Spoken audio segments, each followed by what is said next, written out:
Thank you so much. I'm really delighted to be here. And please don't feel shy. Come on down in front. I'd love to have people sitting down close, get a lot of energy from being able to talk to you about this in this way. I'm really excited to be here and to be able to share with you what I think are some fairly surprising results from our recent research. The basic research question is a pretty simple one. What makes people happy, motivated, productive, and creative at work? Now, obviously, this is a pretty important question because presumably we all want to be happy and motivated at work, and our organizations want us to be creative and productive. But the answer to this question really isn't very simple at all. For one thing, do these even go together? Think about the prototypical starving artist. Do happiness and creativity work in the same direction, or might they work in opposition? Another question about this: should managers care how happy people are at work? And also, what influences any of these? Take creativity, for example. People have been wondering about creativity at least since the time of Plato. I myself have been studying creativity since I was about 5 years old. Really, true. At least that's the first time I remember hearing the word creativity. I was in kindergarten and I overheard my kindergarten teacher tell my mother, "I think Teresa shows a lot of potential for artistic creativity, and I hope that's something she really develops over the years." I was ecstatic when I heard this. I don't think I really knew what creativity meant, but it sounded good.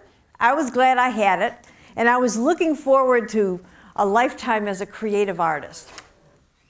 Well, unfortunately, that kindergarten year was kind of like the high point of my artistic career. I really never have done anything with art after that, and I've often thought about why. What is it that happened to that promised artistic creativity? As I look back on it, I think it might have had something to do with the kind of day-by-day experiences that I had with art in those years following. So kindergarten was in a very progressive, open school kind of situation where we had a lot of free play time and a lot of access to these wonderful art materials all day. The following year, my parents enrolled me in a very strict, traditional parochial school. There it is, St. Joe's Elementary in North Tonawanda, New York. Doesn't that look like a lot of fun? So at St. Joe's, art, rather than being something that we did all the time, every day, art became a subject that we had once a week. And every week we got the same pretty bizarre activity given to us. We were each given a small reprint of one of the great masterworks in painting, and we were asked to copy it. So this is something that we got in second grade, Da Vinci's Adoration of the Magi. And we were told to copy this with absolutely no skill training and with materials that looked pretty much like this. This was obviously an exercise in frustration. And what's more, we were really strictly graded on these monstrosities that we produced. Mine were true monstrosities. You know, I couldn't even figure out how to get all those horses and saints on the page, let alone make them look like horses and saints. And there was only one time in all of those years in school that I heard the word creative. I decided to do something interpretive on this particular day. I was doing something kind of abstract during art. And I heard the nun walking up the aisle. And then I noticed that she stopped by my desk and she was looking down at me. And then I heard her say, "I think maybe we're being a little too creative." I was mortified when she said this. I was embarrassed, I was angry. I looked at her as being kind of a cruel person. I saw myself as being ridiculous, and I certainly lost all of my motivation at that point for doing anything with art. That was kind of like the last straw in my drive to do anything with art as a kid. Now, in an adult at work, I would call that kind of reaction poor inner work life. Let me show you what I mean by inner work life. It's the combination of perceptions, emotions, and motivations that people experience as they're reacting to and trying to make sense of the events going on in their workday. So inner work life consists of perceptions, that is your thoughts, impressions, your judgments about the place where you work, your coworkers, your bosses, the work that you're doing, even yourself as an employee. So those are your perceptions. It's also your motivations, your emotions, your emotional reactions to what's happening, what's going on, and also kind of your general mood on a given day. And it's your motivation for doing the work.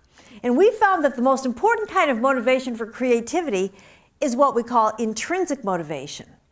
And that's your passion for doing what you're doing, your drive to do it because you find it interesting, exciting, because you're personally challenged by it. So this complex of psychological experiences are inner work life. Inner work life is called inner because it's mostly hidden. Let me give you an example of this. Have you ever been in a business meeting with higher status people when one of those people says something so outrageous that you're momentarily stunned? I see some heads nodding. I think many of us have had that experience. So did you say what you were really thinking?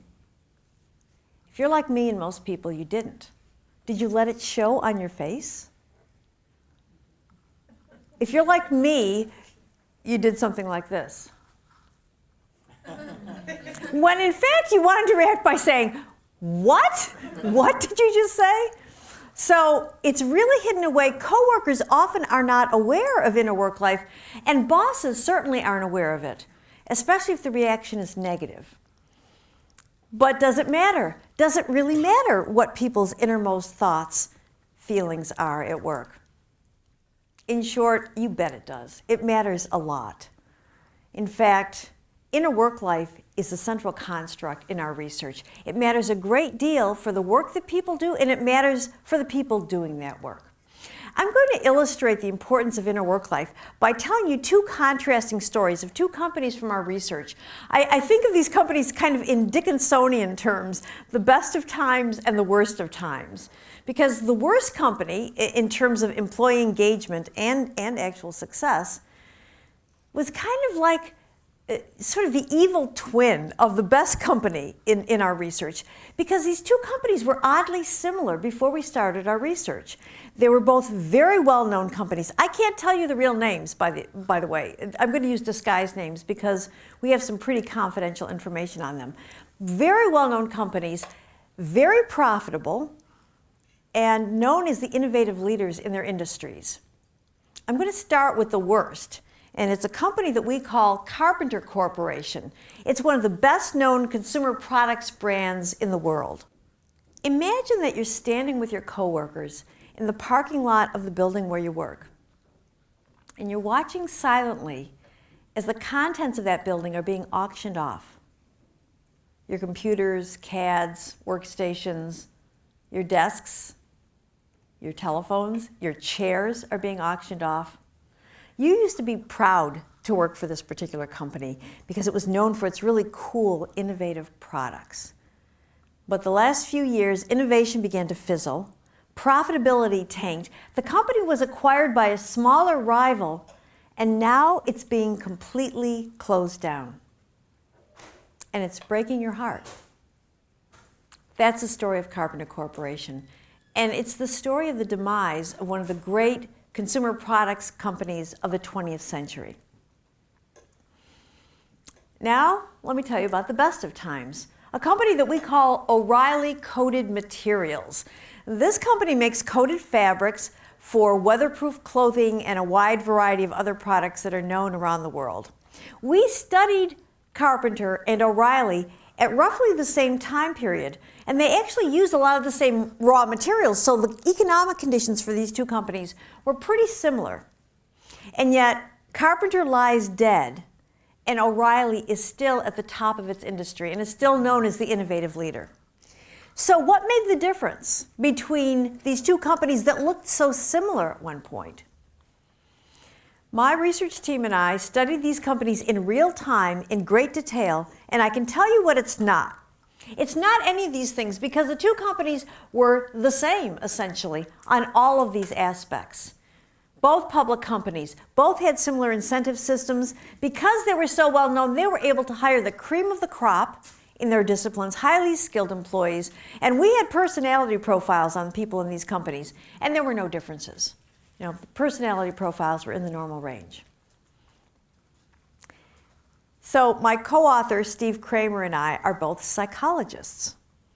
We're not the kind of psychologists who can cure your neuroses for you, but we are able to give you a view at what really happens inside organizations.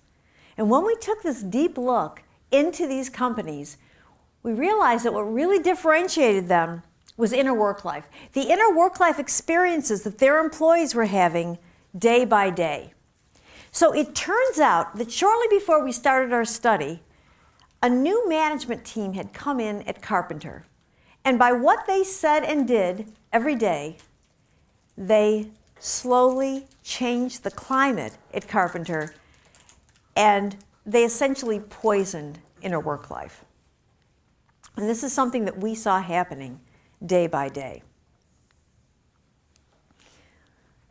So let me tell you a little something about how we got our look at inner work life.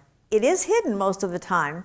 We decided that the best way to get a window into what was really going on was to ask people working on creative projects to send us daily confidential electronic diaries describing what had gone on for them in their own work experience that day and what their inner work life was like for that day. So that's what we did, daily confidential electronic diaries. We studied 3 industries in this entire project, a total of 7 companies in these industries, 26 creative project teams. These are projects that required creativity. They required innovative solutions in order to be done successfully. In these 26 creative project teams, we had a total of 238 professionals participating in the research. Because they participated every day during the entire course of the project they were working on, we amassed a total of nearly 12,000 daily diary reports, which we were able to analyze. This was a real treasure trove of data for us. We had numerical data. We actually had day-by-day scale ratings from these people of what their inner work life was like, their perceptions, their emotions, and their motivation. We also had numerical data on their performance. Quite apart from the diaries, we had performance ratings by coworkers and supervisors throughout the entire course of the time that we were studying these people. And we actually had behavioral measures too. I'll tell you a little bit more about that in just a minute. To me, the most interesting part of the daily diaries were the stories that we got about people's days. So at the end of the diary form, we asked a question: briefly describe one event from today that stands out in your mind from the workday. It can be anything at all. These stories were incredibly rich, often very detailed accounts of something that had actually happened that day in these people's work lives. Let me give you an example of some of these diaries that we got. This first one is from a product manager at Carpenter Corporation named Sophie. That's what we call her anyway. This was one of Sophie's worst days during the time that we were studying Carpenter Corporation. She said, "I don't understand why R&D kills so many of my projects, yet I'm supposedly measured on new product development. The VP of R&D killed my new handheld mixer 3 times before it was approved a couple weeks ago. Very conflicting goals, causing us to start, stop, restart, etc." Now this really was a worst day for Sophie. Her intrinsic motivation on this day was over 2.5 standard deviations below her own baseline. And her affect, her mood for the day, was 1.5 standard deviations below her own baseline. Now for contrast, this is a diary from someone in O'Reilly Corporation, 2,000 miles away, almost at exactly the same point in time. This is a team leader named Dave. Presented 1.5 hours worth of technical data, market information, process capability, and cost information in the project review. The review was very well received. Much assistance was given, and we passed. We were allowed to go on to the next stage. Dave's intrinsic motivation this day was almost 1 standard deviation above his average, and his mood for the day was 1.5 standard deviations above his average. So this was a best day for Dave. And I could give you lots of examples just like this from O'Reilly Corporation. I could also give you many examples like Sophie's from Carpenter Corporation, many days where that kind of thing happened to a variety of people. Now let me tell you something about how we measured creativity. We got a quasi-behavioral measure by looking at what people reported doing that day in their diary. Now we didn't tell them that we were looking for creativity, that we wanted them to tell us about their new ideas. In fact, we didn't even say that we were focusing on creativity in this study. But if they happened to report that they came up with a new idea on a given day, or that they solved a complex problem, we counted that as an example of creativity. So here's an example from a different company. This is a high-tech firm. This is from an engineer's diary. He said, working on the details of how the image will be produced, I really got into the problem and came up with an elegant method for dealing with overloaded tasks. So when we put these creativity data and our other performance data together with inner work-life data, we made our first discovery. We call it the inner work-life effect. And that is that inner work-life drives performance. We found that all three aspects of inner work-life, perceptions, emotions, and motivation, predict 4 dimensions of performance.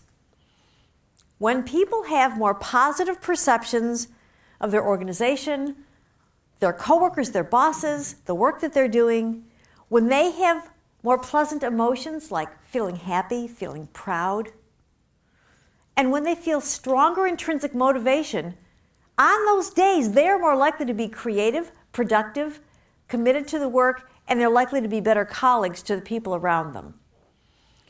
So for instance, one study that we did, we found that when people had more positive emotions on one day, they were more likely to have creative ideas that day.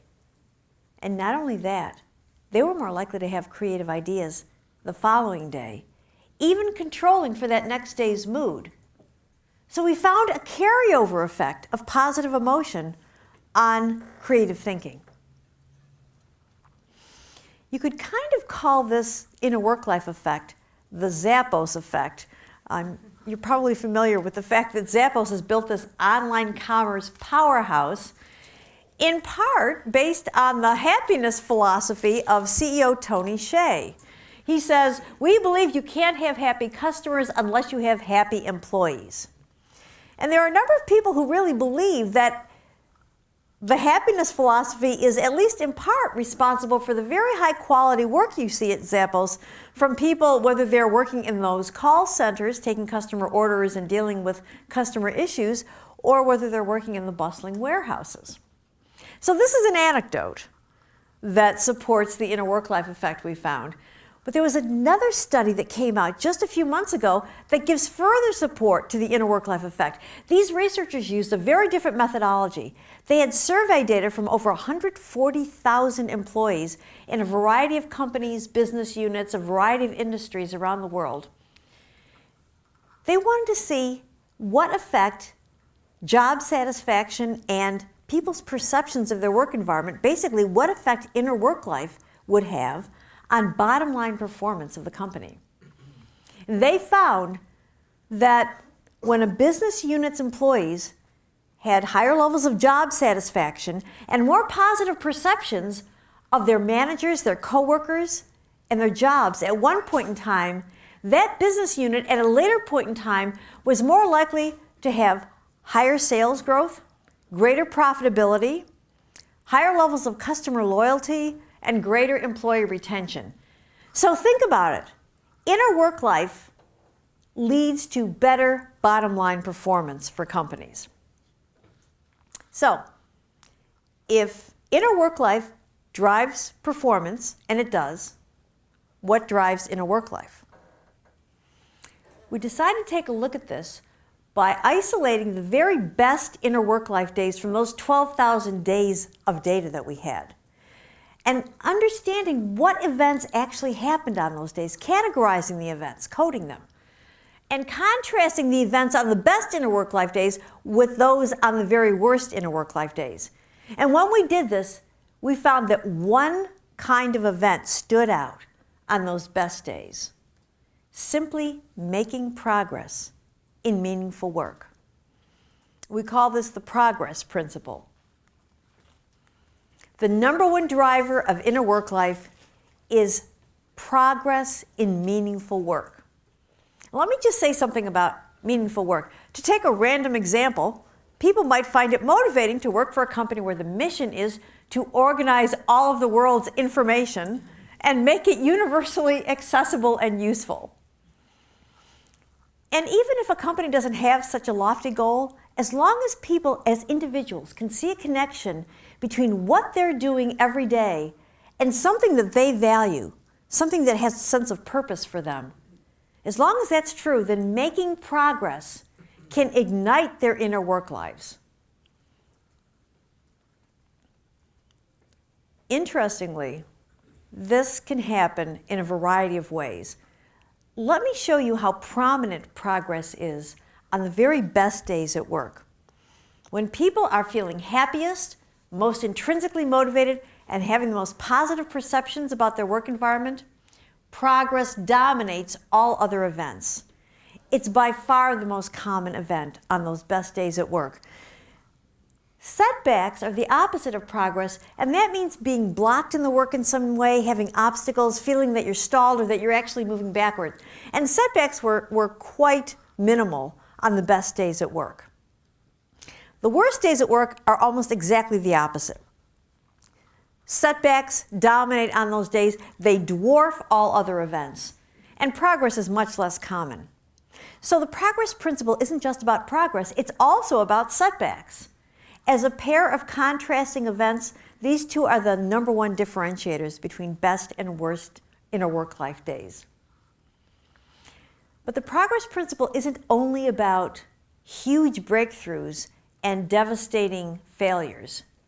One of our most surprising findings is that even small events can have a huge impact on inner work life.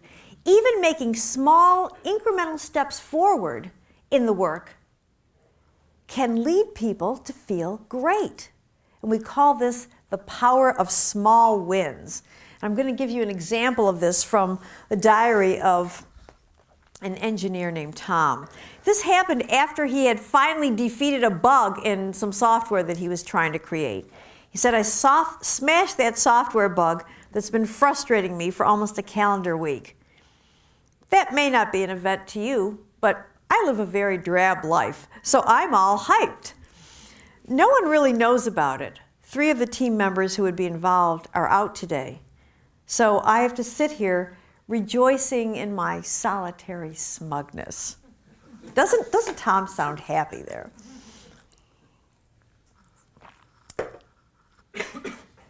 We found that 28% of small events can have a major impact on inner work life, 28%. There are a number of interesting things in this diary of Tom's that I just read. First of all, Tom tells us about the causal link. He doesn't just say that he made progress, he defeated this bug, and he felt good. He tells us that he felt good because he made progress. And we saw this over and over again when people reported making progress in their work. They said that they reacted very positively to it. The other thing to notice is that this was just a bug. In the grand scheme of Tom's work on this project, in the grand scheme of his professional life, it was no big deal. But it was. It was a big deal to him on the day that it happened. Unfortunately, it operates in the negative direction too. So small losses can have a pretty significant negative impact on inner work life. And unfortunately, setbacks in the work have a negative effect that's 2 to 3 times more powerful in the negative direction than the positive effect of progress on inner work life. So there are a couple of implications here. One is it's really important to try to minimize inhibitors to progress, minimize things that can lead to setbacks in the work, even and maybe especially minor daily hassles in getting good work done. Another implication is that if you have big, audacious goals for a project, which is great, it's wonderful to have goals like that, It's really helpful to chunk those goals down into more meaningful pieces where people can get a more frequent sense of achieving small wins. So the progress principle is about small events. It's about big events. It's about best days at work, worst days, and all kinds of days in between. In fact, when we analyzed all 12,000 days that we had data on, we found significant differences in inner work life as a function of whether the day had a progress event, a setback event, or neither.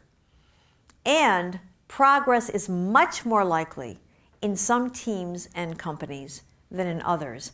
I'm going to show you a couple of ratios of progress to setback events in a couple of the 26 teams that we studied. These are really the extremes.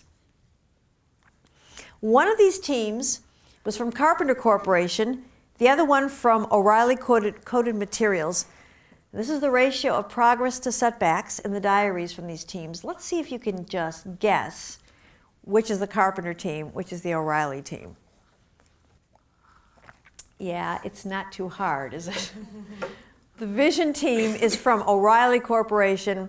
They were doing a technically very difficult project. They had a lot of setbacks, but for every setback they reported, they had 5 progress events. The domain team at Carpenter Corporation, you've got to pity them. For every step forward, they made 2 steps backward in their work. Imagine how different it would feel to be working in these 2 teams. So let's take a step back ourselves right now and think about the big picture, putting together the inner work life effect with the progress principle. If inner work life drives performance, and it does, that is, inner work life leads people to be more creative and productive in their work, to make progress at these creative projects, and progress leads to better inner work life, we have a positive feedback loop going on. And we call it the progress loop, because progress is really the greatest leverage point to get this positive cycle going. When people are making progress in the work, that leads to better inner work life, which in turn will make it more likely that they'll be creative and productive in their work, which can keep that positive cycle going unless something intervenes, something interrupts the progress, something happens to block the progress, or something interrupts positive inner work life and leads it to become negative. The spiral happens in the negative direction too, unfortunately. So when people have negative inner work life, that makes it more difficult for them to make progress, be creative and productive, which in turn will lead to deterioration further in inner work life, leading to the kind of death spiral like we saw going on in Carpenter Corporation. Unless something happens to intervene and to make progress more likely, or to lift inner work life, or both. There was one very bad day for a product designer at Carpenter Corporation where he seemed to realize that this spiral was not going to go away, that things were not going to be getting better. And he was pretty depressed on this day. And he said, "It's clear to me now that we are no longer the leader in product innovation. We are the follower." So progress is really important. What can people do? What can managers do? What can team leaders do? What can coworkers do for each other to make progress more likely? We identified a couple of different classes of actions that can keep this progress loop going. One we call catalysts. These are things that can catalyze progress in the work directly. The other is what we call nourishers. And these are things that kind of nourish people's human soul at work. These are things that directly lift inner work life. And I'm going to give you examples of both of these. First of all, we identified 7 primary catalysts that can jumpstart progress in the work. The first of these is having clear and meaningful goals in the work. And the second is, even though you have these clear goals of what you're trying to achieve, you have some autonomy in deciding how to achieve those goals. So this is the mountain we're going to climb, but you have the autonomy to use your own skills, talents, your own expertise in deciding how to climb that mountain. The negative of the catalysts we call inhibitors. And you can imagine the negative form of these. Think about Sophie's diary at Carpenter, where she was talking about how conflicting and unclear the goals were, starting the project, now stopping it, now restarting it again. She never knew really what she was supposed to be doing, and neither did her team. At the same time, they had very little autonomy, very little sense of control over what they were doing or how they were doing it. Contrast that with Dave at O'Reilly Coated Materials, who had a clear sense of where his project was going in that project review, yet a sense of autonomy in how to do it, got sufficient resources from upper management to continue to the next stage of the project, and got help. He said much assistance was given in that project review. Actually got helpful feedback for going forward in the project. Now, when we say sufficient resources, we don't mean essentially lavish resources, but just resources that are sufficient to get the work done. Other catalysts. Learning from problems. One of the most important ways of catalyzing progress is to have an atmosphere of psychological safety, where people feel that they don't have to hide errors or mistakes or experiments that they try that don't work out, but where they know that people are going to welcome hearing about these things so that they can talk about what went wrong, what can we learn from this, and how can we go forward, rather than having blame affixed or having people punished for things that don't work out quite right. This has a huge impact on people's ability to be creative and productive in their work. And notice that it's important to learn from successes as well, not just celebrate it when something goes well, which is important, you should do that, but also to say, all right, let's debrief. Why did this work? And what can we learn from it going forward? Having an open idea flow within teams, across the organization, and even with people outside the organization. Now, this doesn't mean that every idea is going to be accepted, but every idea will be respected and at least listened to. And finally, having sufficient time to do the work, but not too much. We found that the optimal level of time pressure for creativity is kind of low to moderate time pressure. We also found some other more complicated effects of time pressure on creativity and productivity, but we'll save that for the Q&A. If you're interested, please ask me about it. And now on to the nourishers. These are things that directly support inner work life, directly support the people trying to do the work. First of all, basic respect and recognition, a sense that your people know you exist and that your efforts are valued inside the organization. Encouragement when the work is difficult, a sense of confidence. We know you can do it. You can imagine the opposite of each of these, which, by the way, we call the opposite of nourishers, the toxins that can poison a work environment. Emotional support. If someone's having difficulty in their professional life or their personal life, simply having that acknowledged, having that validated at work can make a huge difference in the quality of their inner work life. An affiliation and camaraderie, a sense of bonding with the people you work with, a sense of being able to trust each other and count on each other. Sometimes it's a matter of having fun with each other. And that's opposed to the opposite, the toxins, which are really negative interpersonal conflict that can flare up, and if it goes unchecked, that can poison inner work life. So given these catalysts and these nourishers, we now have some sense of how to answer that opening question. Remember, the question was, what makes people happy, motivated, productive, and creative at work? So, what makes people happy and motivated? What gives them positive inner work life? Making progress on meaningful work. And getting nourishers that we just talked about to sustain their inner work life. And interestingly, catalysts can also directly lift inner work life. You notice that curved arrow at the bottom of the figure. When people find out, for example, that they're getting a new resource, which is one of the catalysts, if they find out that they're getting a resource that they really need to make progress in their work, they feel great. You feel great, don't you, when you find out you're getting a resource you really need, even before you get it, even before it can possibly add to your progress. You know that you'll be able to make that progress in the work, and also it shows that you are valued by your organization. You and your work matter. enough to get this resource. So it can have an interesting direct effect on inner work life to get a catalyst. And what makes people productive and creative at work? What helps them make progress in their work? First of all, having positive inner work life, and also getting a regular supply of the catalysts day by day. So progress is key, but is it obvious? It does seem a little bit obvious sometimes that, well, of course people feel great when they make progress in their work. So we wondered, is this really top of mind for managers? Do managers know what an incredible motivational force it is to just get support for making progress in your work?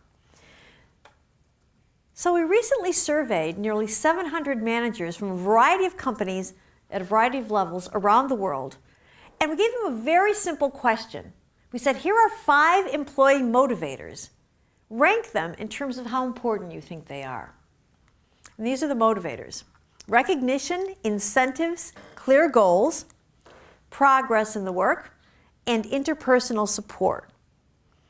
Now, all of these are motivators, right? But we know from our research that making progress in the work is number 1. So did these managers rank progress as number 1? Yeah, not so much. Number 1, recognition, in the view of these 700 managers that we surveyed. Number 2, clear goals. Number 3, incentives. Number 4, interpersonal support, yes. Progress in the work, which we know is number 1 as a motivator, came in dead last. In fact, only 5% of the managers taking the survey ranked progress number 1. If they were making their choices randomly, 20% of them would have chosen progress, right? So they were actively saying they didn't think progress was that important for motivation. They didn't think it was that important for them to support progress in the work. And that's what the question said, actually, supporting progress in the work. They didn't think it was that important.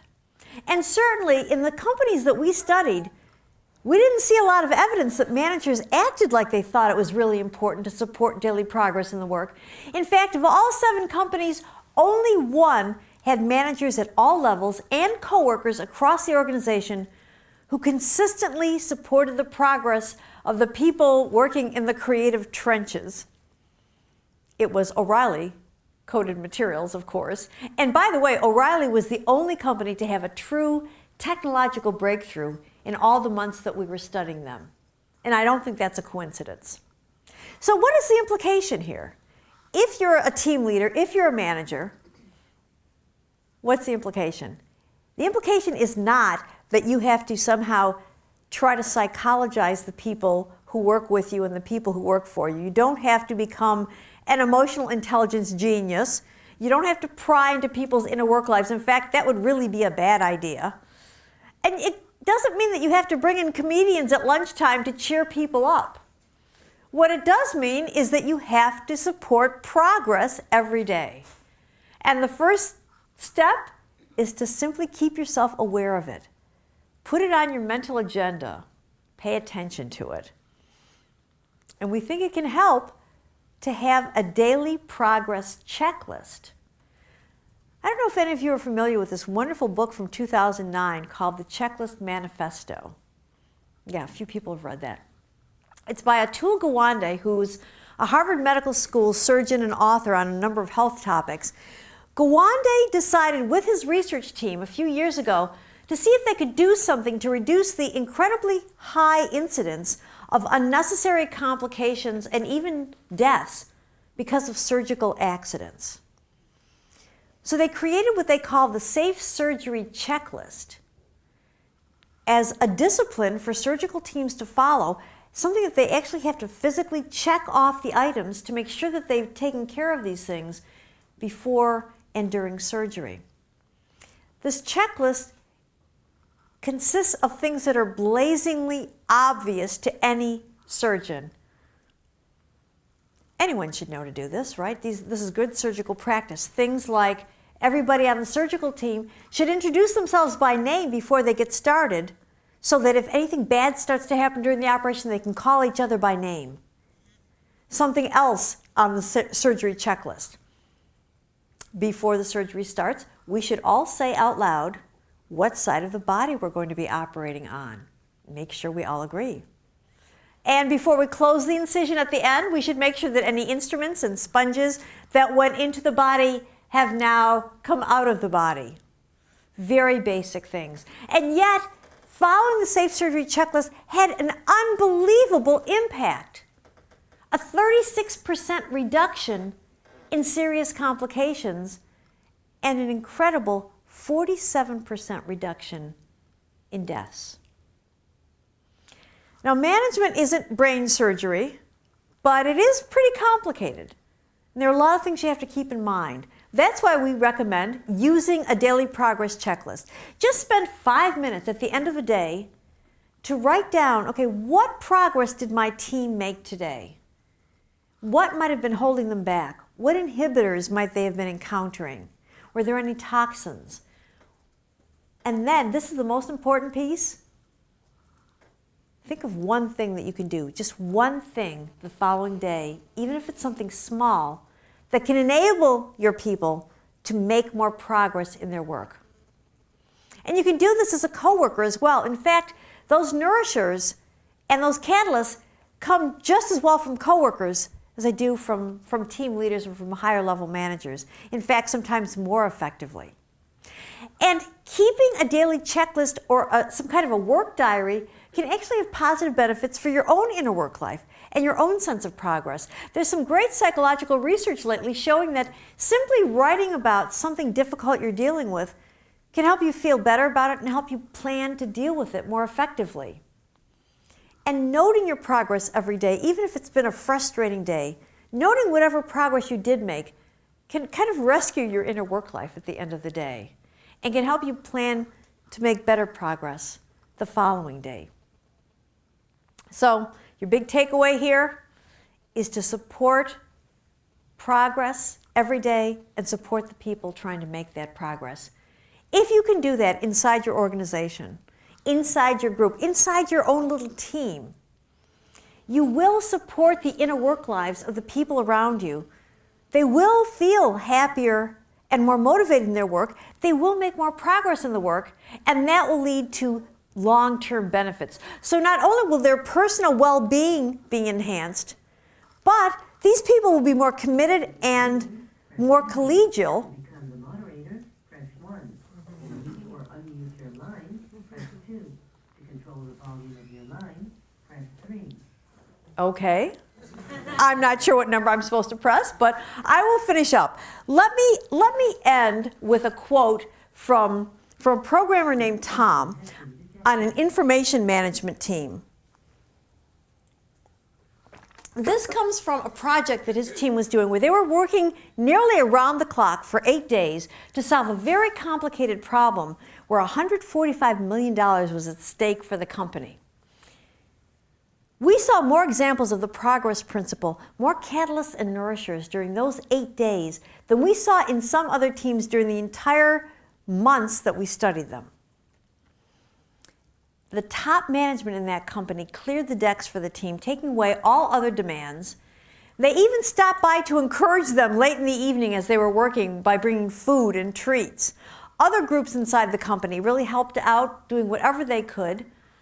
The team members rallied around. One person even postponed her vacation so she could come in and work with her team. And of all the catalysts and nourishers, I think the best came from the team leader herself, who got in there, rolled up her sleeves, worked alongside the team every day, helping them to solve multiple technical problems that came up, and she provided nourishers. The seventh night, when people were starting to get really discouraged because they had one more hurdle to get over, she lifted their spirits by singing a silly song as midnight approached. The result was a superb solution. Really creative, productive work.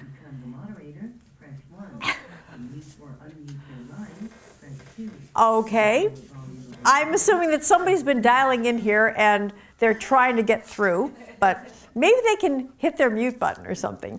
So this is what Tom had to say in his diary during that golden week. He said, "The truth is, everyone is working crazy hours, doing impossible tasks, and still keeping on the cheery side of the street. God help me, I do love them so." So I've seen it happen. If you can apply the progress principle every day, you can make a real difference in your organization and in the lives of the people working in it and in your own life. Thank you very much.